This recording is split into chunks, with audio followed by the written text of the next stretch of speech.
Dealing in Rose, dealing in Rose, dealing in Rose, saving the sports. Thank you very much, Randy Newman, for our new How and did we get improved intro. Randy? I just gave him a call. He ain't got much going on these days. Anyway, Is Randy Newman alive? well, he made that song, so he did something for a while. I mean, yeah, he's 77 years old, lives in Los Angeles, California. Yeah. And he's only 6 foot tall. I thought he was much taller than that. He did Princess and the Frog. I'm learning so much right now.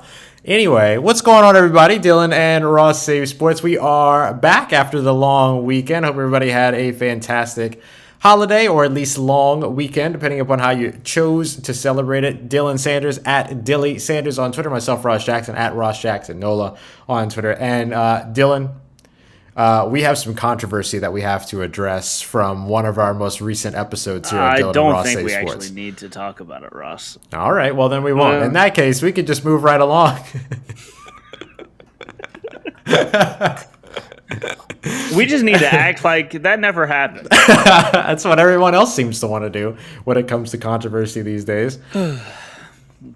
But anyway, Plus, see, I don't want to take away from this wonderful finals coverage. So, that's in right. journalism We were taught not to be the story, right? Exactly. Exactly. You know, right. We were taught right. not to be the story. Right. So I really don't want to take away from this NBA Finals coverage, Ross. So let's talk about it. The NBA Finals. We are amidst the NBA Finals. We got the Finals matchup that everyone wanted: the Phoenix Suns up against the Milwaukee Bucks. Actually, I think this is a great Finals matchup. I know it's not, the Lakers. It's not the Golden State Warriors. It's not the Clippers. It's not the Nets. But still, this is a really not great. 28 teams in the NBA. Right. It is. I like this a lot in terms of what we're getting here. This is the first Finals in 15 years to not feature Kobe Bean Bryant, LeBron James, or Stephen Curry. What was that? Kobe Bean Bryant. Oh, okay. You know what I rewatched the other day? I rewatched the 2008 Olympics, the Redeem Team. Oh, man, that's a fun highlight package to watch, man. They were incredible. Who is the greatest U.S. Olympic basketball player of all time? It's a really good question. Not the best player to play on the team. Right. But no, but like the best performer. During the I've Olympics. seen a lot of arguments for Carmelo Anthony recently. Carmelo Anthony was really good. Mm-hmm. He's really good with the Olympic teams. I don't know. I think it's hard to argue with Kobe. It's hard to argue with Carmelo. I think people would want to argue Kobe. I mean, Kobe had that one game where he just absolutely went off and took over the entire matchup for like the entirety of that second half. Mm-hmm. But yeah, maybe Melo is the answer. I feel like Melo is the one that comes to mind for me. Does anybody else come? I mean, I guess you could say MJ and the Dream Team on the Dream Team was pretty incredible, but yeah, I don't know. I don't think I could come up with anything better. Mm-hmm. Vince Carter deserves at least a one vote based upon him jumping over that 7-foot guy and dunking on him on the Olympics. That was pretty incredible. Yeah, Ross, I want to get into my favorite thing from Twitter. Let's do it. So we'll talk about the NBA Finals today. We'll talk about that. I want to start on a more serious note. I will say this might be shocking footage for some people, Ross. Nope, not this one. It is a security guard getting robbed in daylight, Ross, and I think we just need to. It's powerful footage, controversial, but we all need to watch it.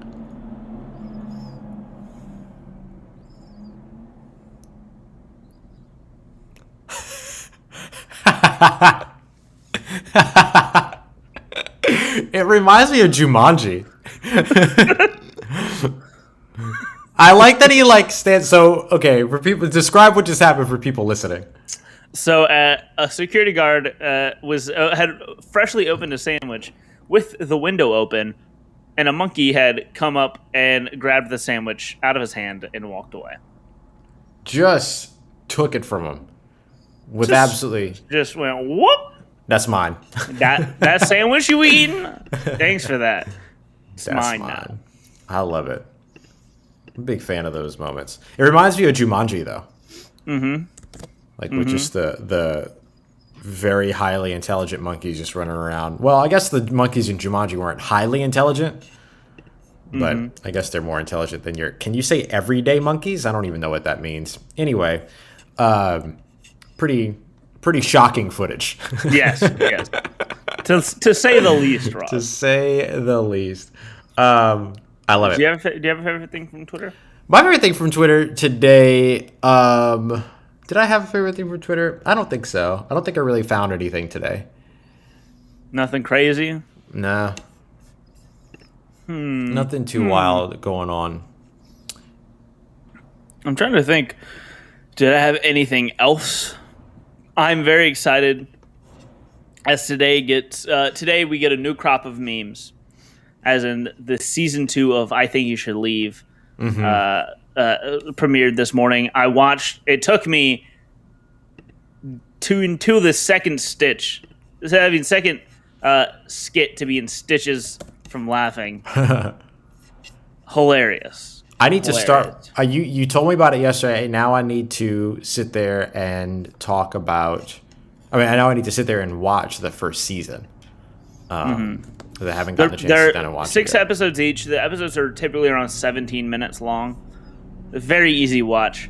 I will say, I'd argue it's weirder and more absurdist than Auntie Donna, which is already pretty weird.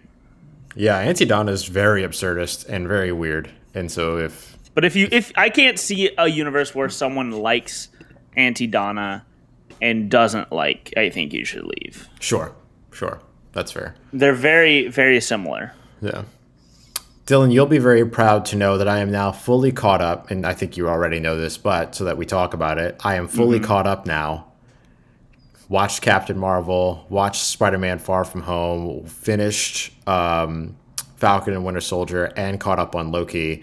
We're now just watching Agent Carter because we wanted something else Marvel to watch in the midst of waiting for the new Loki to come out this Wednesday. You mean tonight at 2 a.m., Ross? For us real ones out here, I've stayed up. I've stayed up for every Marvel release except for the first episode of WandaVision, or first 2, I guess. Because I wasn't sure, and then as soon as that was like, well, I got to stay up for the rest of them. I don't want to miss anything, you know. Yeah. Then you started doing the countdown, the social media countdown, on your Twitter page and everything. It was a lot of fun. But Loki's been amazing, and I'm jealous. Important question, Ross. Yeah. What did you think for Captain Marvel? What did I think about? Let me listen. I really liked Captain Marvel. Now you going in knowing that it is one of people's least favorite Marvel movies, and I don't understand why, unless there's unless there's some type of a stark contrast between what they did in the movie and what the comic books are. Let me tell you, Ross, it has nothing to do with the comic books. It's people don't like how strong Captain Marvel is. Weird. It's because she kind of gets introduced and then is just the strongest, which, oh well, get over it. She's strong. Okay. Wait until they meet Blade. Right. Who is incredibly strong. Right. And, people don't like Brie Larson as a thing, which, again, shocks me. Brie Larson is one of my favorite people in Hollywood. Yeah, I don't get it. I don't get it. But it's fine. It doesn't matter. It was a really, really good. I loved it. I think it's a very good, middle of the road Marvel movie. It's not. It didn't stand out as bad to me. It really didn't. It was not a bad movie by any means. I wouldn't put it up there with Thor Ragnarok, or you'll be happy to hear Captain America: Winter Soldier. But it was still good. I would add it if we were to put it on the list. It would probably be a B for me. Yeah. Because I actually really liked it, and I liked Samuel L. Jackson's presence throughout the movie, learning a little bit more about the Nick Fury backstory, and he was hysterical in this movie. And people hated the reveal of how Nick Fury got the scar. which I thought was the most throwaway joke of all time and didn't really have any effect on anything, but people hated it. Yeah. I don't know, man. I think people were going into that movie mad and looking for reasons to hate it. Probably. Well, plus, I'm a sucker for anything that has any part of it taking place in Louisiana. Yep. But also, also love how in media, Louisiana has never been more than a swamp. Literally Spanish moss and like a house in the middle of a swamp, and you're good. Or the house in the middle of a field with a swamp next to it. Mm-hmm. Unless it takes place directly in New Orleans. Right. And then you'll get some buildings. But and then again, really all you get is the Bourbon French Street. Quarter. Yeah, you get the French Quarter, exactly. Like nothing else. Can I get a movie that takes place in Shreveport or something? No. Actually, I don't want that. Maybe it's good the way it is. It's fine. It's fine. Yeah. Listen. Or the movies that are filmed in like Baton Rouge don't take place in Baton Rouge. Pitch Perfect filmed on LSU's campus. Right. I walk around campus and I say, "Oh, look, that's from Pitch Perfect," but the movie doesn't take place in Baton Rouge. Yeah, there was a long time to where movies filmed in New Orleans were presented as Miami. Mm-hmm. The biggest stretch I've ever seen was Bruce Almighty, filmed in the suburbs of Los Angeles, set in Buffalo, New York. Oh, yeah. Because Jim Carrey refused to film in Buffalo, which isn't he Canadian? Yes, doesn't make any sense to me.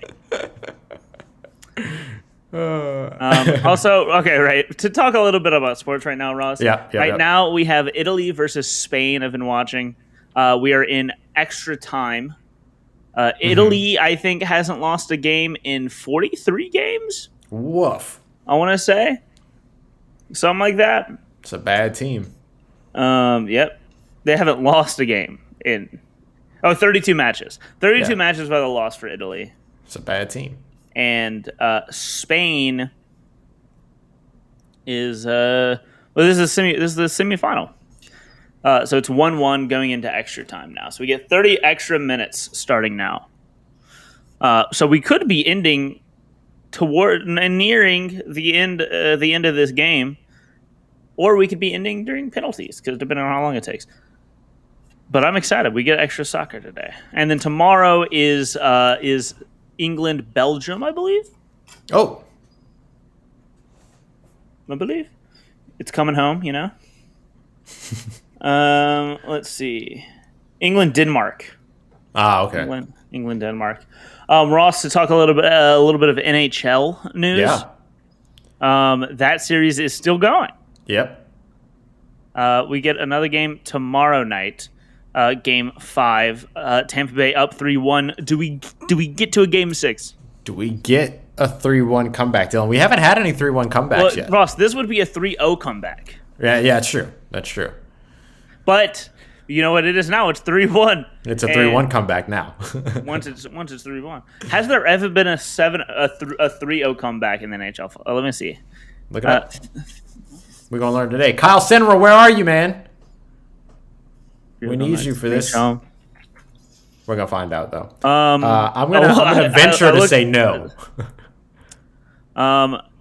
Toronto beats Detroit after going down 0-3 in Ross 1942. Then we get...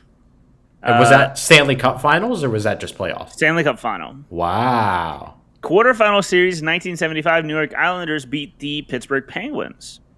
But that was quarterfinal. In quarterfinal. Okay. 2010, Philadelphia beats Boston in a quarterfinal series. Mm-hmm. 2014, Los Angeles beats San Jose in a first-round series. It's happened more. It is possible. It definitely is. It just hasn't happened since the 1940s in a Stanley Cup final. Yes. Is there a modern era of hockey, or is NHL and hockey all just like one timeline? We have a modern era in the NFL, for instance, with the Super Bowl era. Hello, Kyle. Oh, Kyle's here. Hey, buddy. Ask Kyle your question. Kyle, is there a modern era, quote unquote, when it comes to distinguishing time periods within the NHL? In the NFL, for instance, there's a modern era that begins with the Super Bowl years. that, can divvy up sometimes what you look at in terms of records and things like that. So I'm curious about that. Yes, big time game last night. So pretty incredible stuff. So we'll see. Can the Canadiens do it? And they come back from 3 down. Can the Habs do it? Yeah. I'm going to be real. I see them called the Habs on Twitter. No clue what that means. Let's find out. Early in AHL is 1917 to 1941. So the modern era. It has happened once in the modern era because the cutoff is 1941, 1942. There you go. Original 6. Okay, so there are a couple of eras because the original 6 ran from 1942 to 1967. Oh, this makes sense. It's short for Les Habitants, which is as in like the habitants, basically. As in those who live in the Canadians. So that makes sense. Yeah, That's great. Expansion era, I'd say until 1999. Interesting. Oh, uh-huh. Speaking of expansion, Ross, can we be called lifelong Seattle Kraken fans if we start next year? Yep. There's never been a year with the Seattle Kraken. Yeah. That we wouldn't then be fans of them. Mm-hmm. Because I gotta be real. I would say lifelong Seattle Kraken fans. I gotta be real. Ever since I lived in Buffalo, I've been trying to get into hockey, and the Sabres just are not cutting it for me. That number 1 pick this year didn't do it for you? Nor did it a couple years ago or a couple years before that. That's fair. That's fair. that's what I was thinking too. Like, what do you mean? I've been low key becoming a Kraken fan since they were announced because how awesome is it? What a great name. City of Seattle, fantastic city. What a great organization already. Yeah. But yeah, so right now we're in the 110th minute, 109th minute. Italy, Spain still tied 1-1. This is about what I think people expected this game to go like. Be really low scoring. I'm getting really excited for college football, Ross. Me too. Oh, Kyle released an article today. Go check that out at Sinra Says. Please. Called Eager. Oh, E-A-G-G-R-E. and is that? Oh, it was offsides. I want him to go to penalty kicks. That's what I want. Penalty kicks are fun. Oh yeah, he's definitely. Oh, well, he's way offside. Why did he even start to celebrate? Yeah, I don't know. All right, Ross. I'm getting really excited about college football. I really just can't wait. You know what I think it would be fun to do right now?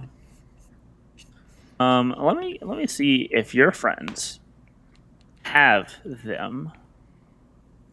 Let's see. At the look. If my friends have them? If your friends over at betonline.ag. I know who they are. Betonline.ag. If they have some point spreads for us. Your for online week 1, sportsbook experts of college football? Yes, we do. I'm looking at them right now. Perfect. I'm just trying to see what games could be interesting to talk about. So week 0 this year is August 28th. And there is a game I'll be interested in, Ross. You know me. Hawaii versus UCLA. I was going to say, it's Pac-12 after dark, isn't it? Is it 3:30 p.m. local time? It'll be 3:30 p.m. It's at UCLA. Well, wait. It's in August? It's August 28th. By then, no, it'll still be light. It'll still be light by then. Like by the end of the game, it'll still be light. Yeah. Yeah. All right. Well, but anyway, I still need to watch the UCLA game because that UCLA plays week 0 and their week 2 game is LSU. And what I'm worried about, Ross, is it is widely known that the biggest jump in skill level in the college football season is from your first game to your second game. Mm. So throughout the year, your biggest game-to-game jump is from week 1 to week 2. So it'll be week 2 for UCLA. we'll see supposedly a big jump in that game. So I'm going to be watching that one closely. UCLA favored by 14. I guess I'm going to go ahead and I would say take that. It's Hawaii, yeah. Any big games week 1? Let's see. I'm just looking through Rutgers versus Temple, Ross. Oh yeah. You want to touch that? Are you at all interested in touching that point spread? Nope. -13 for Rutgers. Nope, not at all.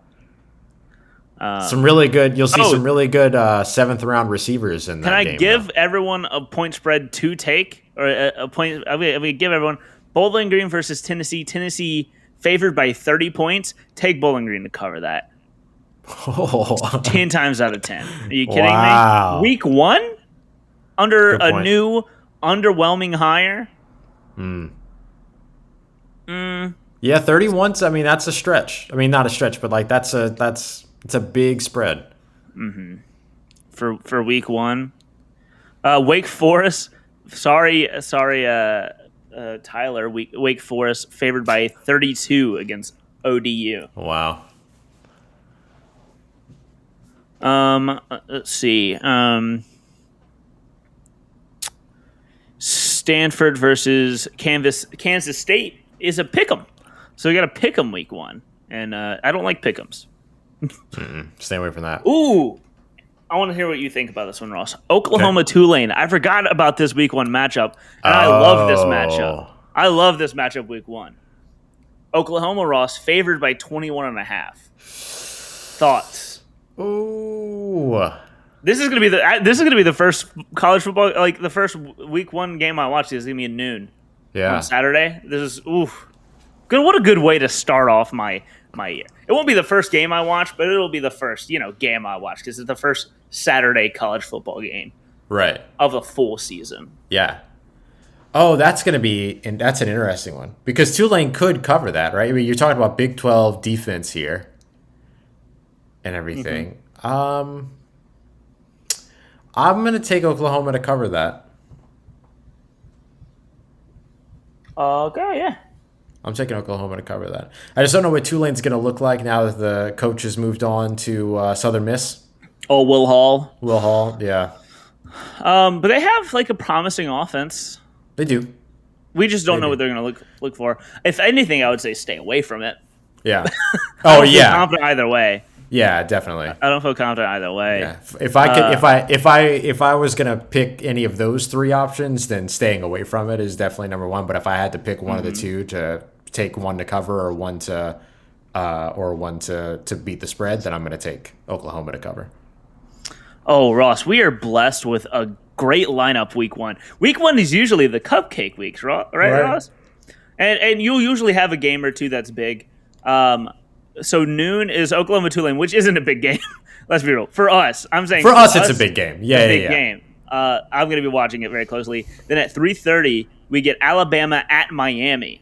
Yeah, Derek King and all of them. Yeah. Derek King and them boys. And a fresh Derek King too. Yeah, to start the season going up against that team. With Charleston Rambo again, transferring from Oklahoma. Right. Alabama favored by 18.5, Ross. If I had to pick one of these games to take the big underdog, I might take Miami to cover. Are we just too confident about Alabama because we haven't seen them yet? Yeah. Bryce Young's going to be amazing. He's going to be outstanding. Just be upfront about it. Yes. Derek King's going to be. Bryce Young's going to be amazing. Miami, their defense, they're losing a couple big pieces. Who knows? But this got the vibes. 3:30 p.m. in Miami. It's a weird time to start your season for Alabama with a new quarterback. It's got the vibes of an upset watch. It's got upset vibes. Could you imagine overreaction? Like the overreactions if Alabama dropped the first game of the season? Oh, that'd be so great. And they definitely end up ranked second in the country, I think. Ooh, another fun one. Two more fun ones that I'm seeing already. I haven't finished scrolling down this list of week 1 games. We got Louisiana Tech versus Mississippi State, Great. which I think could be fun. Mississippi State favored by 27.5. It's a lot against the Bulldogs. The Bulldogs are usually pretty feisty. Mm-hmm. And then one that I'm really excited to watch, UL Lafayette at Texas, week 1. Lafayette is bringing back a lot of talent. Yeah. Mainly a quarterback. The coaching staff has been pretty fun. It is week 1 in a Steve Sarkisian offense with Bijan Robinson. Mm-hmm. Some fun quarterback candidates. Texas favored by 12. Ross, I'm going to say take Texas. Yeah. Mm-hmm. Is Texas back, Dylan? No, they just can beat ULL. That's all. I think they can probably beat ULL. I'm getting really excited to make picks again, Ross. Get there, man. And then, of course, how could I forget about this game, which I probably won't watch a lick of until afterwards because of the time of the LSU game. Sure. But at 7:30 p.m., we get Georgia Clemson.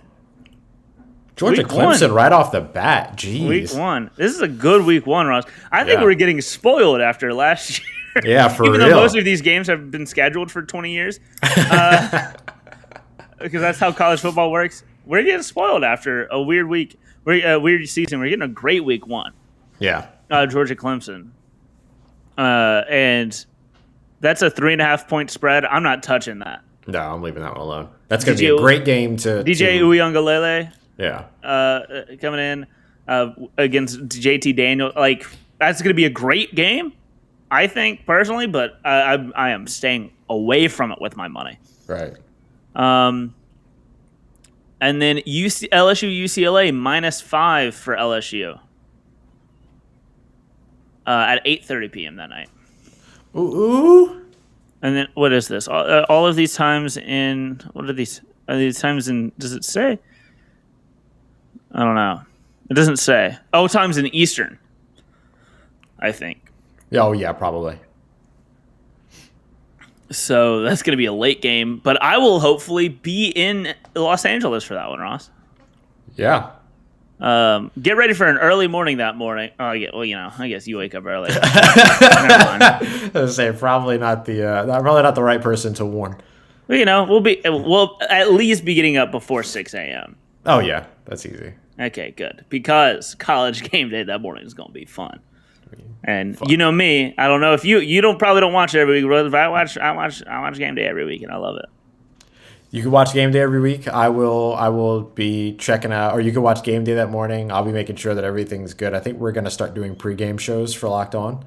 Ooh, on Saturdays. for college football. Mm-hmm. So if that does end up being the case, then I'll probably just make sure that everything's going well, but I don't have to host it. So that's fair. Doing some background stuff. Yeah, that's fair. That's fair. And then that's really it for that. Oh, and then Sunday, and we get Sunday and Monday this week, Ross. I forgot because no NFL. Sunday night game, Notre Dame at Florida State, which could be good because remember Florida State got Mackenzie Milton now. Right. I mean, I'm really interested to see how Florida State pans out with Mackenzie Milton and Mackenzie Milton getting a little bit of a redemption opportunity in Tallahassee. And then Monday, we get Louisville versus Ole Miss. Love me some Louisville, man. That's good. That's good. Love me some Louisville. I'm cutting on the soccer game real quick because the game's in PKs, baby. Now you're speaking my language. Yep. No, I think it's going into the second half. It's not in PKs yet. It's going into the second half of extra time. Oh, Kyle, come on, dude. I don't unless it's usually 15 and 15, right? And it's been about 15 minutes. I don't think they're in PKs yet, but I think they'll get to. Yeah, they're not in PKs yet, but I think they'll get to PKs. I'm cutting it on because I'm turn it on anyway. I'm not missing it. And then some quick week 2 matchups. They have a couple week 2 matchups. A couple of the fun week 2 matchups already set with the spreads. We got Oregon, Ohio State, week 2. And And that is let's see, That's a good and that's an Ohio State 12-point spread. Iowa versus Iowa State, 5.5 points for Iowa State. Texas versus Arkansas, only a 3.5-point spread for Texas. If I were you, if I were someone, I would get in while that's that low. Yeah. Because that's going to rise. Yeah. That is easily going to rise. That is my betting tip of the day, Ross. Get it on Texas at 3.5 for week 2 because that is way too low. And me saying that has officially meant that Arkansas is going to win that game. It's going to destroy Texas. And then lastly, week 2, we got a pick'em of Washington versus Michigan. Mm-hmm. So that's going to be fun, right? That's going to be fun. Yeah. No, I'm looking forward to all that. I'm excited for college football to be here. I don't know, man. I'm stoked. I'm ready for college football. Mm-hmm. Ooh. The LSU-Alabama spread has already opened up, Ross. Ooh, okay. What's that one at? 21 for Alabama. Wow. Woof. Should people get in on that before that opens up too? Probably not. Probably not. Probably stay far away from that one. Yeah. I'm gonna look through and see if there are any ones I think that people should really keep an eye on for later on because they have at least one for each week of the season. I think. Yeah, they kind of went through. They did up. like all of week 1, and then they did like game of the year, like big games throughout the rest of the season.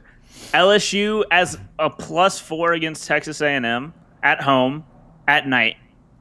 Ha! Just gonna say, put that one out there. LSU underdogs at home against Texas A&M. At home at night. UCLA is 6.5. I probably wouldn't touch that one. Michigan as 8-point underdogs against Penn State. I don't hate that. I'm mad at that. Ooh, you know which one I think is gonna close up? Potentially, this is a potential. You're betting on potential. Don't know who wants to do that, but you could. Florida State are 28-point underdogs against Clemson right now. Oh. And I think that could close up. Oh, they are going to PKs. I was wrong. I'm dumb. PK time. No, it's all good. Here, let's go ahead and hit our break so that we can come back Okay. We can come back and talk about PKs What happened? and, of course, more of this stuff. So we'll be back here in just a moment. Dylan Ross, Sports, Full Press Coverage, Full Press Radio Network. All right. Boop. All right. I'm watching some PKs. Ready. Down. Here we go. I wonder who's ahead of who. We'll find out after the first kick. I'm just going to tell you when. I'll tell you when my kick happens, but I won't say what happened. We'll just say kick, and then we'll do that. We'll do that. Cool. All right. Kick. All right. Oh, you're way ahead of me. And now kick. Oh, and he missed it. Miss. Ooh, nice. Nice save. Who are you rooting for, Ross? Italy or Spain? Pick a country. Couldn't care less. I'm rooting for place kicks, my friend. Or penalty kicks, place kicks. Jeez, wrong sport. No, that's right. All right, so Italy had an attempt, saved, so now on to Spain with their first. I'm a little bit ahead of Dylan, but I'm going to try not to spoil it. So you will find out what happens via Dylan's response, not mine. I'm going. I turned on my phone, and it's even further behind. Oh, and he missed it too. Terrible kick too. Like that was just. Oof. I'm not going to say terrible kick because at least he can kick it. I'm not even sure I can kick it, but yeah, it like sailed over the goal. Whoop. He knew it immediately too. All right, Ross. I think I'm gonna have caught up. I think I have a stream open that is caught up to you. Cool. I think it should be.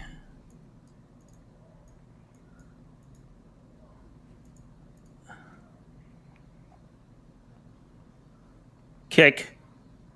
Oh, no, you're ahead of me now. Kick. Oh, nice. All right, so Italy gets one. Italy gets one.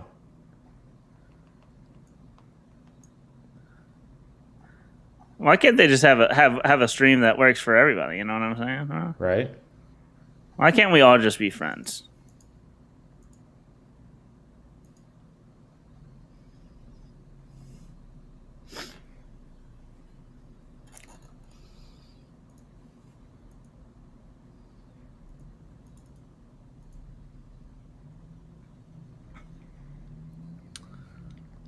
All right, you getting ready to kick? And kick. Nice. Okay, I think we're on the same one now. Ooh. Dylan and Ross save streams. We're trying to make sure everybody knows what's going on. All right, here we're about to come back. Okay.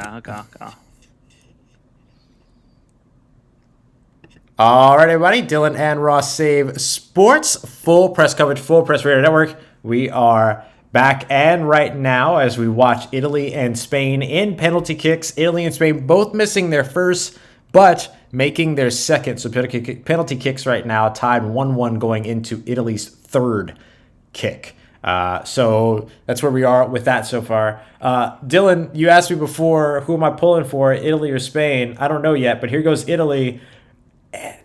Are you watching? Like, are you caught up? You can say what happened, and it's good. There you go. It was my stream. My stream was. It's all good. I just don't want to spoil it for you. Everything. Okay. So Italy's up now 2-1 over Spain as penalty kicks continue. That was kick 3. Both teams missed kick 1. Italy now with 2 in a row. Spain coming up next for penalty kick 3. Now my stream won't even load, so we're all over the place over here. Yikes. Down bad over there for Dylan. Dylan's going to tell you what happens with this penalty kick once he sees it. And it's tied again. Back to tie. Woo! 2-2 Italy and Spain. I love this. This is like if there was a soccer league that came together and just did penalty kicks for 60 minutes, I'd watch it. Ross lives for PKs, which is funny because I think most soccer fans hate PKs. Right. And I'm extremely casual when it comes to soccer. Yeah. You know what I mean? I might be wrong about that, but I feel like I remember seeing something like most soccer fans hate PKs. Yeah. So. And good. Yeah. So Italy now taking the lead, back up 1. Boop. Very nice. So that wraps up their 5, right?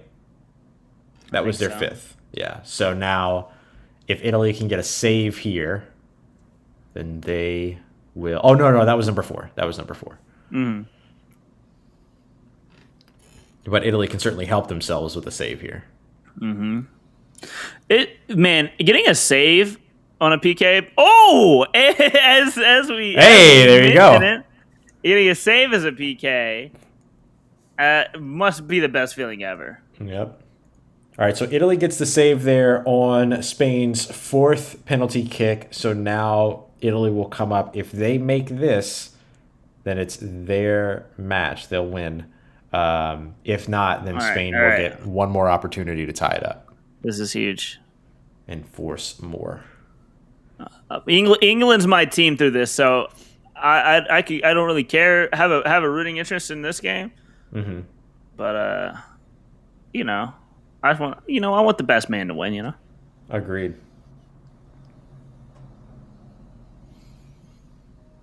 Okay, all right, come on.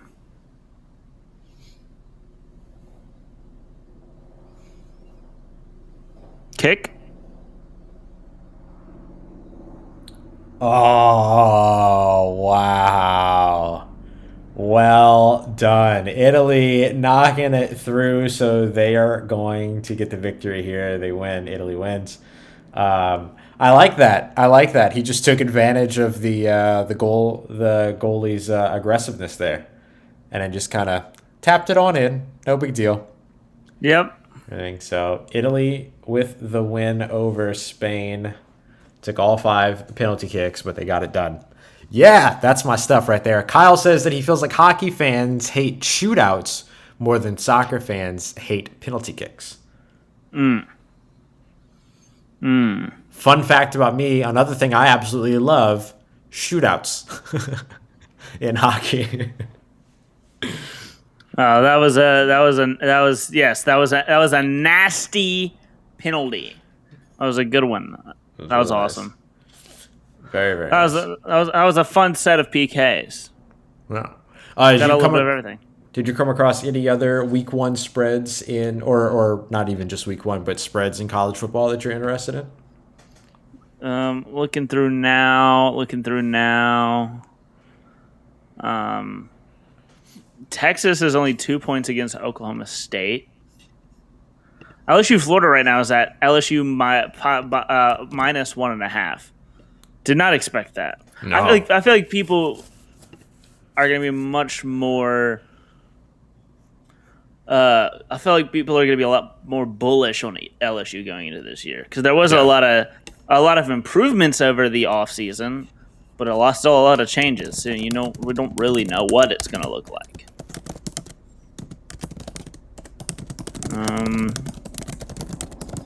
Yeah, I don't know. I don't see any more crazy ones. There are a lot of fun games throughout this season, but I don't see anything crazy right now. Yeah. Notre Dame. Can Notre Dame just be in the ACC, please? Yeah, it should be done. I mean, this should be over. And I know, like, my friend Candace Cooper, who does Locked On ACC, is very much like, they don't want to be there. It's fine. Leave them alone. Don't care. But, like, then stop playing them every season. Well, I mean, that's the thing is, like, I agree with her and I understand from, like, her perspective there for sure. But, like, at the same time, the ACC has, like, a need for Notre Dame to be a part of their conference. And if Notre Dame isn't interested, Notre Dame's not interested. That's the problem. But they're in the ACC in every other sport. It's just football. Is it the TV deal that they have with NBC? Would they lose that? Maybe that probably has something to do with it. Why Notre Dame football is still independent? There has to be a reason. Oh yeah, of course. There's definitely something. So the simple answer I'm seeing here is because it can. All right, thank you. Website. It's looking like.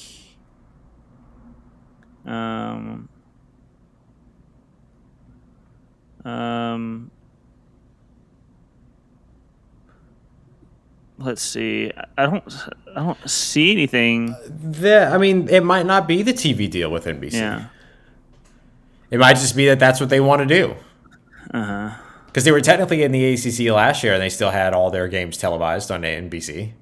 Mm-hmm. Or they still had that TV deal. And maybe that was specific circumstances. But if we saw anything about college football and television deals, it was that they move at the speed of molasses. So there's no way that probably would have stood in their way. But yeah, I don't know. I think that. Do you think that if this new set of college football playoff passes in a couple of years, do you think we see them join? Yeah, maybe. That way they could actually be a part of it without having to be a top 4 seed. It'll be past their NBC deal. Uh-huh. And they do not have the chance to get a bye as an independent school. Right. So, I mean, it's possible. Yeah. It's possible. It would make sense, right? Like the conditions would finally be appropriate in that case, I guess. Sorry for the college football heavy show, but it's okay. I will say, another thing I've been thinking about this offseason is how soon we will, as much as I hate CBS games, I hate whenever LSU's on CBS.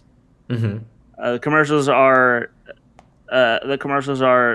bountiful, and the commentators are overly biased. I love that SEC on CBS song, and I'm really gonna miss it. It's iconic. Yeah. Because soon the SEC is switching over to ESPN. Which I mean, SEC and ESPN also have a deal, but the college football games, there's no more. They are switching from SEC on CBS to being SEC on ESPN. Got it. For college football. That deal was reached for. I think we're all better for it because CBS had the stupid rules where they set they only get one prime time slot per year, and they would set it before the season started. Yeah. So sometimes it would end up being useless anyway. Mm-hmm. And all the rest of the games had to take place at noon or 3:30. Right. ESPN, I'm sure, will be able to do whatever they want. Yeah. Because if we've learned nothing, we got that Disney money.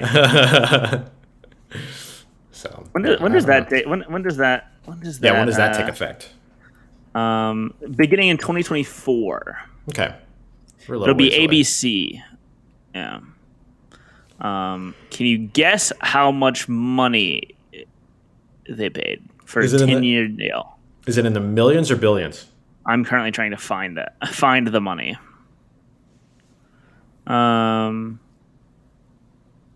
This also sounds sort of they're probably trying to hide the price. Could be. Because I have no clue. It doesn't say it on the announcement. Or whatever.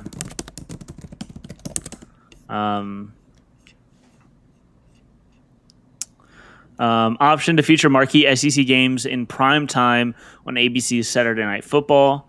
An annual late afternoon Thanksgiving Friday game on ABC or ESPN. For SEC football.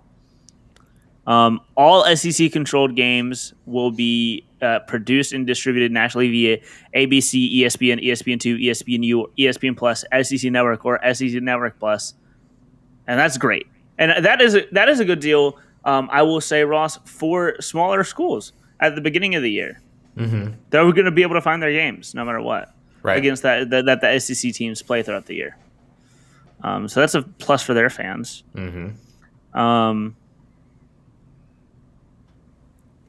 Interesting. That's great. Yeah. We have about 10 minutes left in the show, so I want to make sure we talk a little bit about Game 1 of the NBA Finals. Nope. Tonight.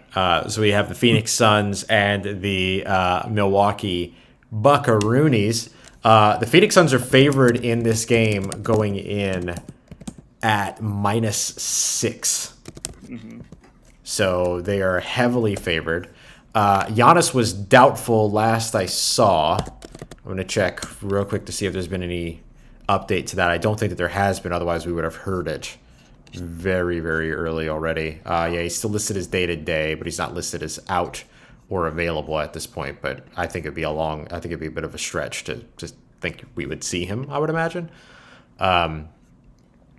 But we get he's been upgraded to questionable as of 4 hours ago. So there's that. So we'll see. I saw Malika Andrews tweet that out earlier, that he got upgraded. Great. So he could potentially be available. We'll see what happens. But as of now, Phoenix is favored. It's now down to 5.5 in this game. It'll be the Bucks at the Phoenix Suns for this one, with tip-off at 9 p.m. Eastern time. Jeez. So... all right, here we are. First game of the NBA Finals. First of all, looking at this from just the overall perspective, Phoenix Suns, Chris Paul, Devin Booker, DeAndre Ayton going up against, and others, of course, campaign, so on and so forth, going up against the Milwaukee Bucks, led by Drew Holiday, Chris Middleton, potentially Giannis. How do you see this game shaking out tonight, and who do you think takes it? I think that tonight we're going to see a victory by none other than the Phoenix Suns. I want them to win. I think that they're going to win one. I think they're going to split the home and home, split each of the home series. I think we're going to go 2-2, and then you know what, Ross? Calling it. I'm making my pick for this series. Suns in 6. Suns in 6 was what I was thinking as well. I was actually pretty close to you, to where they split each of the home series, go 2-2, and then the Suns win 2 in a row. Is that what you were thinking? Yeah. Yeah. That's exactly where I was too. I am actually though. I kind of want Suns in 7, so that A, we get a good series, and B, I'm always a fan. I'm always a sucker for the a fan of the team winning it at home. Winning it at home. Absolutely. I completely agree. I mentioned earlier today on Locked on Saints that I want to see this go 7 games because I want all of the games. And I think we said this last year too when we were talking about the bubble finals about like go to a 7-game series that way or take the full 7 games just so that we get more basketball. And ain't nobody mad at that. So I think that this is going to be the kickoff to a very, very fun and I think pretty fantastic series between the two. I'm excited. I'm excited. Giannis has averaged 28.2 points, 5.2 assists, 12.7 rebounds, and 55% shooting in the playoffs. And they've played extremely well with Giannis on the floor, according to Cleaning the Glass. Our good friend Brendan Clean did a really great write-up over at KPNX about all of it. So if Giannis isn't able to go, it feels like the MO for the Suns is to limit Chris Middleton as much as possible. It's gonna be hard. Like I said, I've said it from the start that I think they have a better chance to win without Giannis. Just because of the way Bud coaches. And Ross, can I be real? The Bucks can sweep. The Bucks can sweep the Suns. I think you still fire Bud. Really? I think Bud. Yeah, Bud, because again the lack of chemistry between he and Giannis. I just don't think it worked. I don't know. I think you fire Bud, whatever. But like, no matter what. They won't fire him if he wins. Of course. I think that they should though. Yeah. And I think they might I think they might still if he loses. Yeah.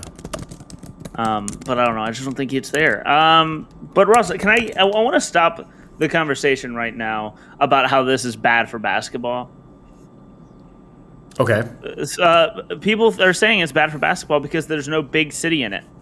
Who cares? Who cares? We're getting Devin Booker in the finals. So much fun. Right? Yeah. I mean, you still have stars. You're saying pull the Washington Capitals. I do not understand that reference, but I assume that they did something in the finals and fired the coach.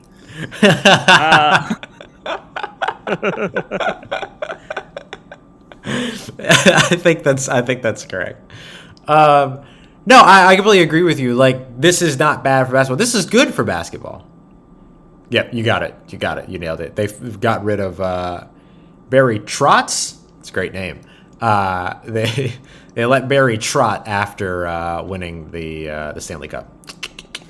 But no, I completely agree. Like, you have stars in this, and that's what matters, right? Like, well, not even that it matters, but like you have teams in the finals. That's all that matters. Remember that we weren't even sure we were going to get a basketball season.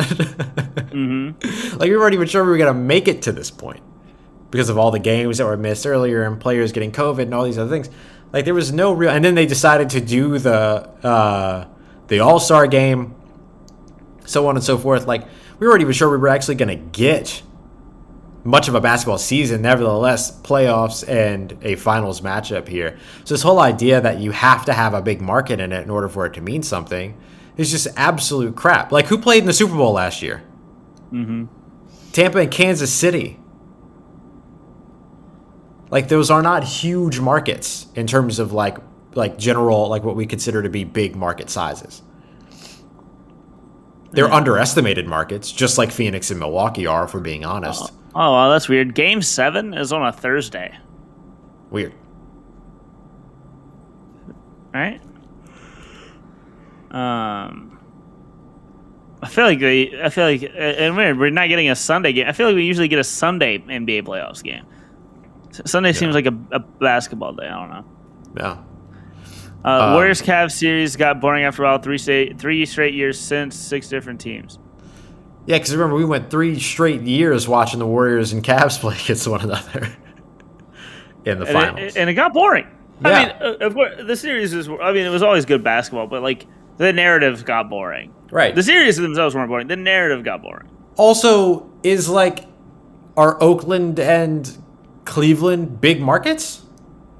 Like, we're not talking about Los Angeles and Dallas or wherever LeBron is the market. Yeah, I guess that's fair, but like Steph Curry, KD, and Clay became the market. Sure. And I would say even before KD joined the Warriors, right? Steph, Clay, Draymond, like they brought all of that. But I think you could say the same thing about Chris Paul, Devin Booker, and DeAndre Ayton. You could say the same thing about Giannis, Drew Holiday, and Chris Middleton. Like they create the market. Just because there's not a big city name in it, which is really what this conversation is about, is that there's not a big city in it as opposed to a market in it. It's kind of a useless conversation. I agree. I agree with you 100% on this. Yeah, it's stupid. I mean, there's gonna be a new era someday, and right. Guess what? It's now. Plus, it's the finals, which means the market is the nation. The market is everyone that watches basketball. Chris Paul's there. The old heads got their guy. I got my guy. Yeah, I got my guy. I love Chris Paul. But then you also have Giannis and Devin Booker, who are futures. Bobby who are the Portis. future? Bobby Portis. But like DeAndre Ayton, Drew Holiday, Chris Middleton, like these guys are all the future of the NBA. And I don't think there's anything wrong with them being in the finals. That's just a weird argument to try to make. And Ross, you have a little bit of a rooting, not a rooting interest, but a leg in this game. Yeah. It's widely believed that the winner of Willie Green versus Charles Lee is gonna get hired by the Pelicans. That's right. That's right. Because assistant coaches winning championships worked really great for the Pelicans last time they tried that. That was awesome. Yeah. No. I mean, it's interesting, right? Like that it comes down to these guys aren't just coaching for a championship right now; they might be coaching for the next coaching gig. So. Do you have a preference between the two? Well, I mean... What are you going to learn about them over this series? No, I mean, I think I already have pretty good exposure to them at this point, but I don't know that I really have a preference. And knowing that they're both going to be... knowing that they're both... That whoever basically wins the championship, that's who's going to end up being the guy there. I guess like Willie Green probably makes the most sense, and I guess that would work out well for me because I want the Suns to win. But I mean, I wouldn't be mad at either of them, honestly. I just hope that they get the guy they actually want. I know they didn't get Jacques Vaughn, who it seems like that's who they really, really wanted. But hopefully even if it's the losing coach, hopefully they take who they feel is the right fit. And Ross, they will. We do get one more young star to watch tonight. And Malik Andrews working on the sidelines for the NBA Finals now. And we've been big fans of Malik Andrews since before the bubble, and then the work she did in the bubble was incredible, and the work she's going to do this week is going to be incredible. Yep, and she got the job because she is great at what she does. Yep. And that's all that needs to be said. Very excited about all of that, so it'll be a lot of fun. And we get to see live sideline reporting, which will be great on the pregame show. Ross, I cannot wait. I want to see it again. It felt good last time when they teased us with it, but I need to see a reporter holding up a microphone to a player, and I'll be happy. I know. I loved it. We didn't have the weird big boom situation or the displaced interviewer and them on those weird headsets that they just kept hitting all the time and everything. Like, I'm so glad for all that to be gone and for it to just be microphone to the face. Hey, Zion, what did it feel like playing tonight? They were so weird, man. Like, they never worked really well at all. So, I'm excited.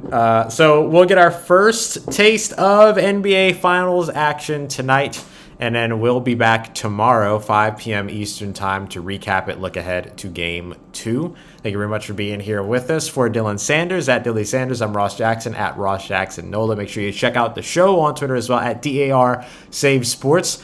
Big news, we got the account back. So we'll actually be able to start tweeting from there again. So make sure you go and follow at DAR Save Sports. And don't forget to check out at Full Press Radio as well. Dylan, anything else before you wrap up? He's got a glowing review here. Go Tigers. Go Tigers. Kyle Sinra with the send off for us today. This show is not boring. I'm gonna put that on my fridge. Thank you, Kyle. Thank you, everybody, for being here. We'll be back with you tomorrow, 5 p.m. Eastern time.